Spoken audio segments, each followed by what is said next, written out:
Hello बच्चों, यहाँ given है हमें एक पोटेंशियल एनर्जी फंक्शन। देख सकते हैं कि पोटेंशियल एनर्जी जिसको कि वी एक्स से शो किया गया है वाई एक्सिस पर, और पोजीशन पोजीशन को दिखाया गया है यहाँ पर बाई एक्स और इसको शो किया गया है एक्स एक्सिस पर।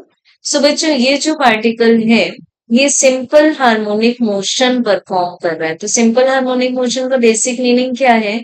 that f is directly proportional to x particle अपनी मेन पोजीशन से टू एंड फ्रो वाइब्रेट करे। अब इसका हमें गिवन है पोटेंशियल एनर्जी का equation as K x square divided by to.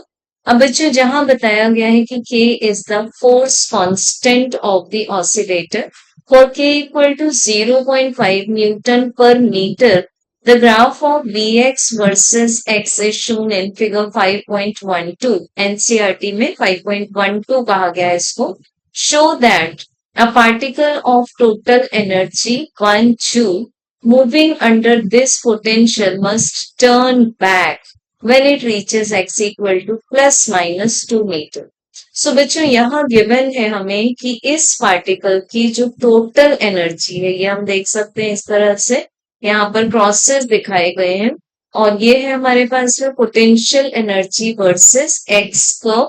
सो इस पार्टिकल की जो टोटल एनर्जी है दैट इज 1 जूल। अब हम देख चुके हैं क्वेश्चन नंबर 5.3 में कि जो टोटल एनर्जी होती है वो हमेशा इक्वल होगी sum of the kinetic energy plus potential energy.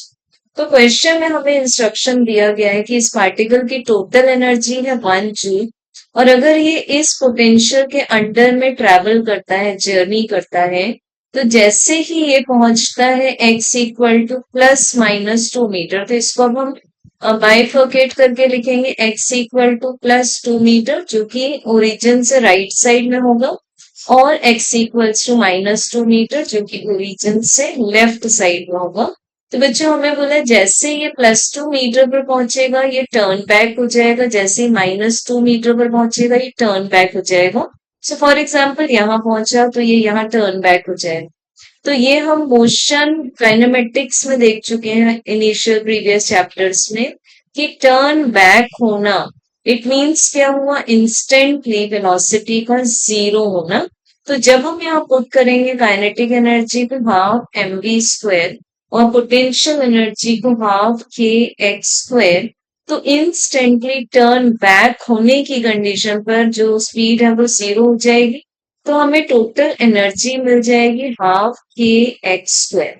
ठीक, अब बच्चों टोटल एनर्जी हमें क्या गिवन है that is 1 joule, and this is equals to half K की वैल्यू गिवन है हमें 0.5 जिसको हम लिख सकते हैं हाफ। तो हमें फाइंड करना है यहाँ x। तो ये जो 2 मल्टीप्लाइड बाई 2 4 है, इसको शिफ्ट कर देंगे लेफ्ट साइड में, वो हमें मिल जाएगा x square is equal to 4। दोनों साइड्स का हम स्क्वायर रूट लेंगे तो हमें x मिल जाएगा एस आई यूनिट में प्लस माइनस 2 मीटर। तो ये किसके लिए कंडीशन 2 थी? जब हमने v को पुट कर दिया था यहाँ पर zero, total energy equals to K E plus PE में हमने काइनेटिक एनर्जी को पुट कर दिया था v के लिए जीरो। तो यहाँ पर हमें x की वैल्यू क्या मिल गई, प्लस माइनस 2 मीटर का v इक्वल्स टू जीरो है।